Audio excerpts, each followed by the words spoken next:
We still have a lot of work to do in this investigation, so the report contains only the facts that we're able to validate and release at this time. If we still have questions on something, or there's an area that we need to do more investigative work on, we're going to do that work, and that takes time. What we're not going to do is release unverified information which would only mislead the public, regulators, and others. Also, since I'm level setting here, this report does not include any analysis. That comes later in our investigation. Right now, we are still in the fact-finding phase of this investigation. I often say that the easiest and quickest part of the investigation is determining what happened. The part that takes longer is the how and why. The NTSB prides itself on being the global leader in accident investigations. We are thorough and we're fact-based. Those facts, the evidence, serve as the foundation for our analysis, our probable cause, our findings, and our safety recommendations. Generally, the preliminary report we're releasing today discusses crew experience in terms of flight hours, the history of the flights, much of which was released in my last press conference, information on the recorders. We still have a lot of work to do in this area as the Blackhawks combined cockpit voice and flight data recorder does not record date information, time information, or helicopter position information. And as I mentioned in the last press conference, there is inconsistency in the data which led us to declare the pressure altitude parameter on the Blackhawk as invalid. We're now in the process of determining whether that may have affected other helicopter systems that used pressure altitude as a data source, such as the altimeters.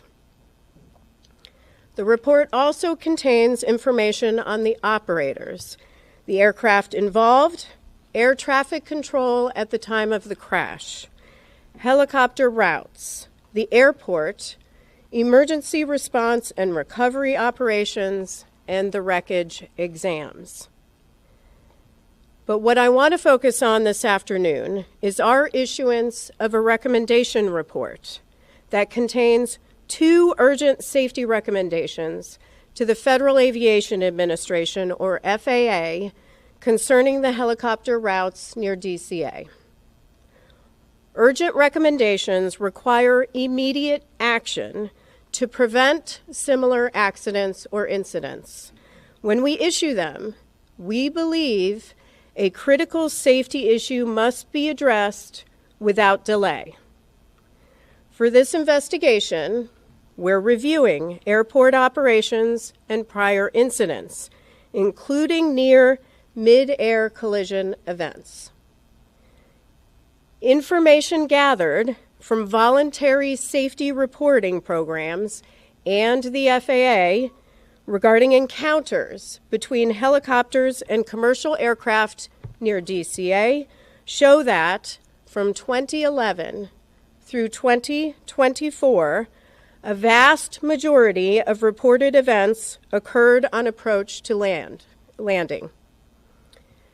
Initial analysis found that at least one Traffic Alert and Collision Avoidance System, or TCAS, resolution advisory was triggered per month from 2011 through 2024 at DCA due to proximity to a helicopter. TCAS resolution advisories, or RAs, unlike traffic advisories, or TAs, are recommended escape maneuvers, for example, climb or descend, level off. Keep in mind that a TA is issued when the intruding aircraft is about 20 seconds from the closest point of approach, or 0.3 nautical miles, whichever occurs first. They are advisory. RAs indicate a collision threat and require immediate action.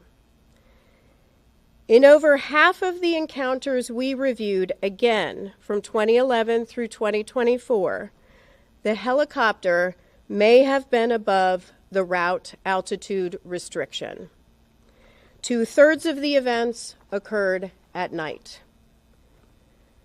We then reviewed commercial operations at DCA and found that between October 2021 and December 2024, there were a total of 944,179 commercial operations at DCA. These are instrument flight rules or IFR departures or arrivals. Again, that number is 944,179 commercial operations at DCA. During that time, again, October 2021 through December 2024, there were 15,214 occurrences or close proximity events between commercial airplanes and helicopters in which there was a lateral separation distance of less than 1 nautical mile and vertical separation of less than 400 feet.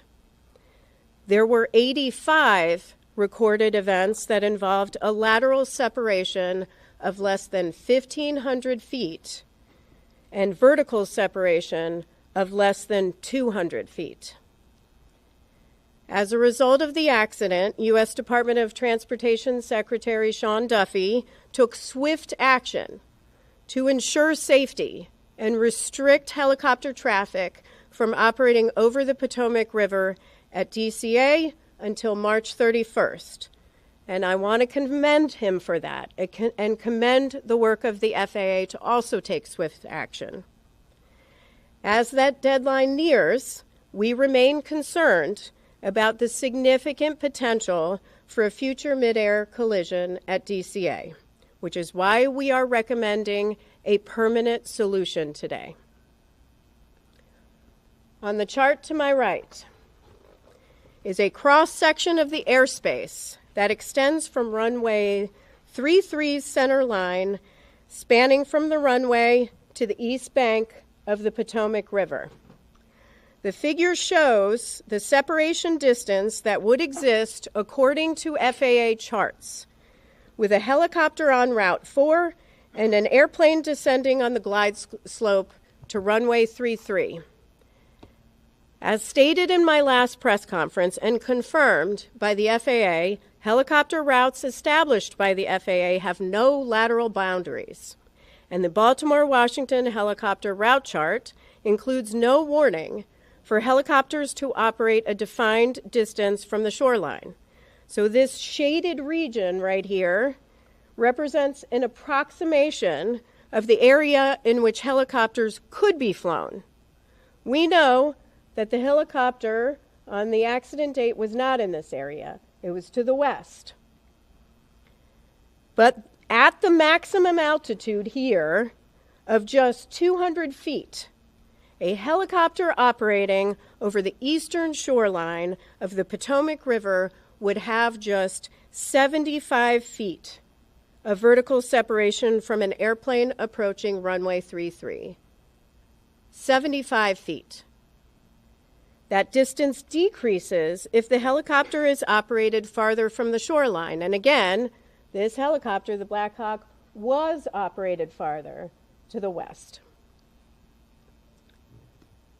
We've determined that the existing separation distances between helicopter traffic operating on Route 4 and aircraft landing on runway 33 are insufficient and pose an intolerable risk to aviation safety by increasing the chances of a mid-air collision at DCA. Let me repeat that. They pose an intolerable risk to aviation safety. We're therefore recommending today that the FAA permanently prohibit operations on helicopter Route 4 between Haynes Point and the Wilson Bridge when runways 15 and 33 are being used for departures and arrivals at DCA. Now, we recognize that a total closure of Helicopter 4 between Haynes Point and the Wilson Bridge during times when runway 15 and runway 33 are in use would restrict a vital aviation corridor used for law enforcement activity, Coast Guard patrols, and continuity of government operations. Additionally, mandating that controllers hold helicopters in place north or south of DCA while airplanes are operating on runway 15 and runway 33 has the potential to increase risk by adding to controller workload. So we are also recommending that the FAA designate an alternative helicopter route that can be used to facilitate travel between Haynes Point and the Wilson Bridge when that segment of Route 4 is closed. From here, our team has a lot of work to do.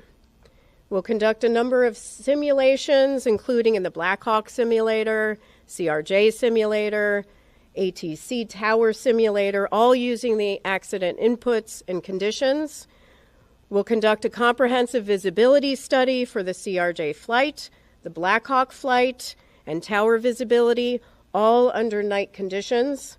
We will conduct additional interviews in helicopter operations and in air traffic control, and the team will continue to examine the radio altimeters, the barometric altimeters, and additional electronics.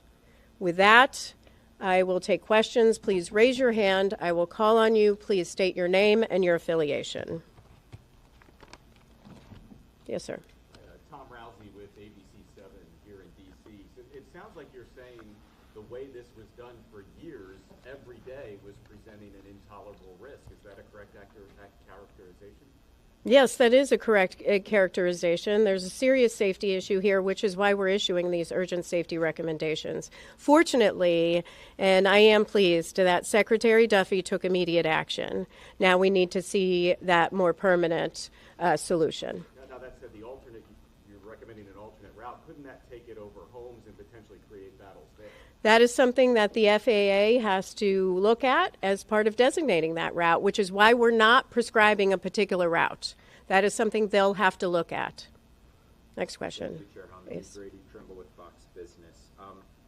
The current restrictions that Secretary Duffy put in place allow for some exceptions. Are you saying today that those exceptions should be removed and no helicopters should be able to fly on that particular route? And for those who may not hear the question is about the current exceptions, say for presidential helicopter operations, some life-saving helicopter operations. We are not stating that. We are leaving that to the FAA. They'll have to determine what is necessary. What we are saying is that there is a safety risk here, and they need to take immediate action. And to follow up on you said over half of the helicopters in these close, near collisions, I guess you could call them, were above the 200-foot threshold. Do you have any explanation for why that might have been the case? Was it issues with altitude instruments? Were they just ignoring the restrictions? The question is about the half that was that we believe was over the altitude restriction for the helicopter. We'll look at that as part of our investigation. Thank you. Pete. Please characterize how close a margin of 75 feet is, No. and then how angry does it make you that it took a fatal crash, the first fatal crash in the United States in decades, for that to expose this issue that was clearly baked into the airspace here? Well, the question is, could I characterize how close 75 feet is and whether this makes me angry? First, 75 feet is very close. That is far too close of a proximity. We have stated it's an intolerable risk to aviation safety. And we have called on DOT, FAA to take action. With respect to how angry it makes me, it does make me angry, but it also makes me feel incredibly devastated for families that are grieving because they lost loved ones. It shouldn't take a tragedy like this to occur. Unfortunately, one did, and so we are calling on action, but there clearly were indicators where safety trending could have occurred. Fortunately, we have a secretary in place that is taking safety very seriously, but it shouldn't take a tragedy to require immediate action. Would you call this an oversight, given the proximity of the glide path and the helicopter route? The question is whether I would call this an oversight. I would call it, I mean, it's stronger than an oversight, right? The data we have pulled is from a voluntary safety reporting system that FAA could have used any time.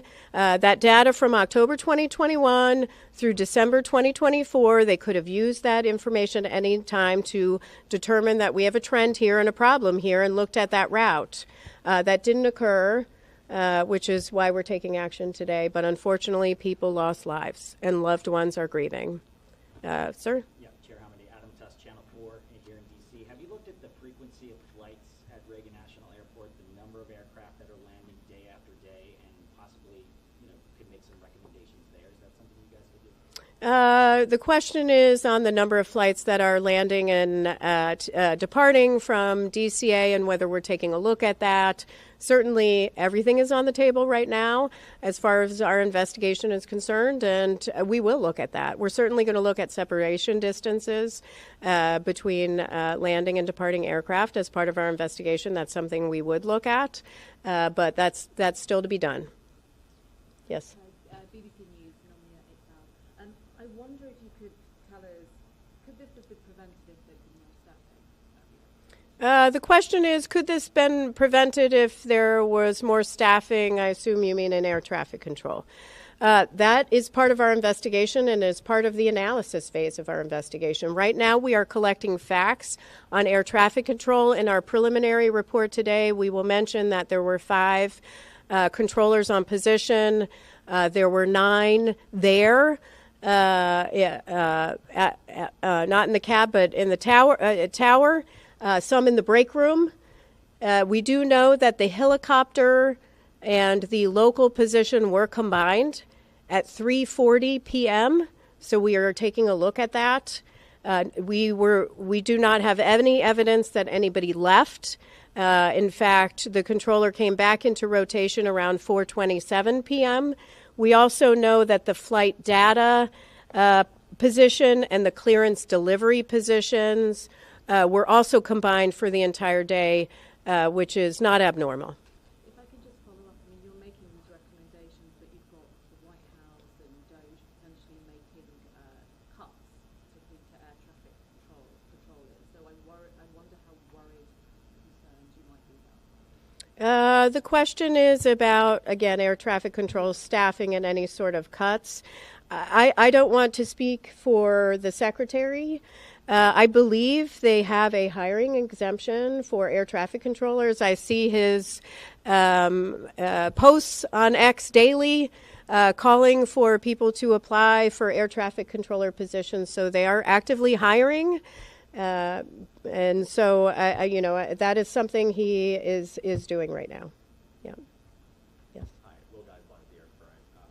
I'm curious, as a part of your investigation, if you'll be looking into other airspace in the states where helicopter runs might conflict with, regular traffic at airports or other activities. I think it's one aviation circle DCA is the only airspace in the country where there might be a conflict there. Yeah, the question is whether we're looking at other airspace where there can be encounters between airplanes and helicopters. That may be part of our investigation. Certainly, we've collected the information. I am pleased that FAA has announced that they've already begun looking at other airports across the nation. I would encourage them to continue to do that work. Yes, David. Chair Hamady, 2 questions for you. One, did the board consider making a recommendation to the military to have ADSB out on all helicopter flights in the area? Do we know that was not operating at the time? And secondly, is it a fair read of these recommendations that it will allow some helicopter traffic that has been previously prohibited right? So helicopters will be, that are currently not allowed in that area, if flights are only using runway 1, will be able to operate. The last question is about runway 1. Yes, our recommendations are focused on runway 15 and runway 33 and prohibiting that helicopter traffic when those are in operation. We did not address runway 1. That can continue. And your other question on ADSB. We still have a lot of work to do on ADSB. We know that the CRJ had ADSB out. It did not have ADSB in. We do have a lot of work to do with the Black Hawk, not just with this Black Hawk, but we are actually looking fleet-wide at the Black Hawk at ADSB. Number one, we have not been able to rule out that in this helicopter, we're looking at whether it was installed correctly, whether it was programmed correctly, whether there was some sort of malfunction, or whether it was turned off. But we're not just leaving that to this helicopter. We're looking at it more broadly to really understand how the Army deals with ADSB. Yes. We have Freedom Gray Television. In that 13-year span, we said there was at least one air traffic collision avoidance triggered each month. Can you give some context as to what that national average is like for other large airports or other airports near military operations? The question is on the TCAS alerts that we found at least one every month from 2011 through 2024, and could we characterize that more nationally at other airports? Right now we're focused on DCA. FAA is looking at other airports, and we are pleased with that and encouraging them to do that. We also may look at other airports as part of this investigation. 2 more questions? Yep. We'll count that as one. Okay, thank you. So going back to the collision and evidence, it seems like there's a lot of red flags. Did anybody raise like a red alarm before, or is it just came up because of this incident? And then going back to the controllers and combining, do you have any insight into how often that happens, especially at DCA towers? Well, with respect to, there's a question on the controllers and how often they combine. I will say the combined positions of flight data and clearance delivery, as we understand it, is pretty normal. With respect to helicopter and local traffic, there are standards that FAA has in place on when they can combine them, and they have to seek certain permissions. But as far as data on how often, that is something we are looking at as part of our investigation. And I'm sorry, your second question was?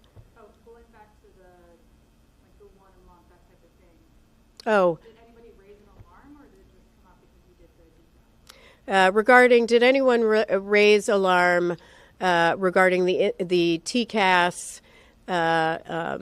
RAs that went off at least once a month? Here's how I'll answer it. The 15,214 occurrences that we identified as close proximity events with the help of FAA, close proximity events between helicopters and airplanes between October 2021 and December 2024.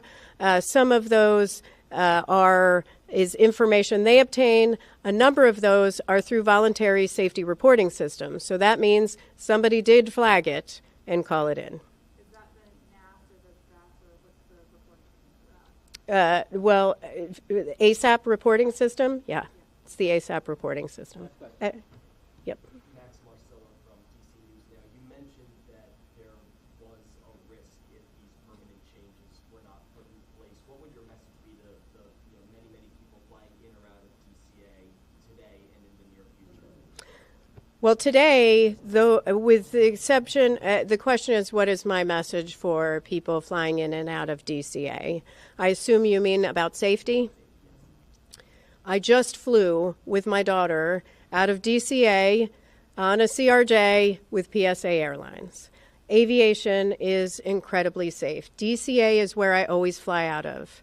I say often that your biggest risk is in your personal vehicle when you're going to and from the airport. Aviation is safe. However, there are safety issues in areas where we need to improve to make sure that we are at zero. And so that is the role of the NTSB in investigating. This is why we issue urgent safety recommendations. Thank you very much. Thank you very much.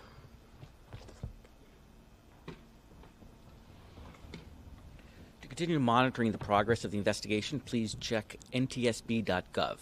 Thank you.